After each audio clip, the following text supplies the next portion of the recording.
Moving on, the next topic that they tackled were the RSV vaccines. So we've talked about the RSV vaccines before. So RSV is respiratory syncytial virus. It has a large burden in very young kids and causes a very high proportion of hospitalization in children. We talked about how the NIH and the FDA and other parts of HHS work together to make this life-saving vaccine available. And we talked about that in our second episode about how HHS works. There previously was 2 different types of RSV vaccines. The first was given to pregnant people to help pass on antibodies to fetus. And the second is a monoclonal antibody given to newborns or infants under 8 months. Just a few weeks ago, the FDA approved a second monoclonal antibody. And so this meeting was supposed to vote on whether or not to recommend this new monoclonal antibody, clesrovimab, because I totally know how to say it. I'm not going to even try. So they were supposed to vote on the first day with Dr. Cody Meissner, an ACIP member, saying, people need to understand what a spectacular accomplishment these results are. And I just need to agree, because we started practicing medicine at a time before these were available. And my daughter was too old to get these shots by one day. I was so mad. And I was just worried because RSV causes a lot of morbidity and mortality in young children. And it's so wonderful that parents have this extra layer of protection now. I feel like anybody who is anti-RSV vaccine just needs to spend like one day in the emergency department with me in the winter. It is RSV season. And if they do spend a day there, they will get RSV. Oh, 100% they will get RSV. It's everywhere. It's on the walls. No, that's not how RSV is transmitted. But I just think this is such a remarkable vaccine. And it was a little concerning when at the end of the first day, when they were supposed to vote on this, they deferred. They deferred due to time. Ooh, time. They deferred. But ultimately, on the second day, they did vote to approve this vaccine.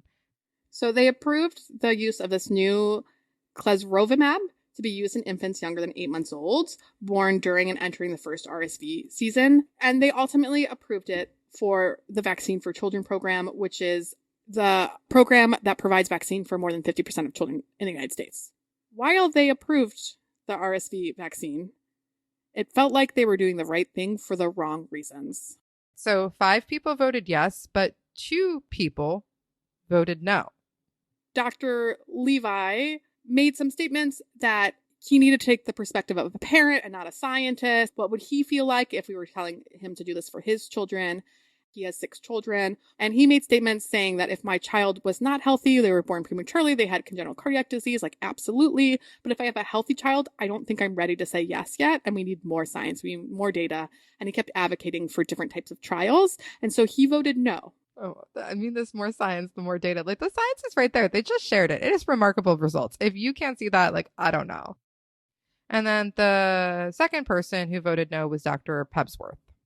Even though Dr. Levi and Dr. Pebsworth voted no on the approval of the vaccine, they did ultimately vote yes on approving it for the Vaccine for Children program, stating that it needed to be equitable access for everybody. So it sounds like there's 2 steps to this. One, which is, are we going to approve the vaccine? Yes or no, which it went forward with 5 yeses and 2 nos. And then are we going to add it to what's called the Vaccines for Children? The Vaccine for Children's program is a vaccination program in the United States that provides vaccines for more than 50% of children in the United States. The Vaccine for Children's program affects the cost barriers for vaccines. Monoclonal antibodies are expensive, and this addresses equity, making sure that everyone has the same access and the same right to vaccines.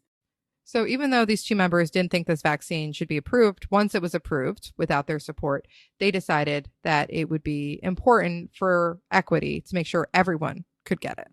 The concerning part that happened during this vote was that it seemed like multiple members, including Dr. Malone, did not know what the Vaccine for Children's program was and did not know that they needed to vote on it.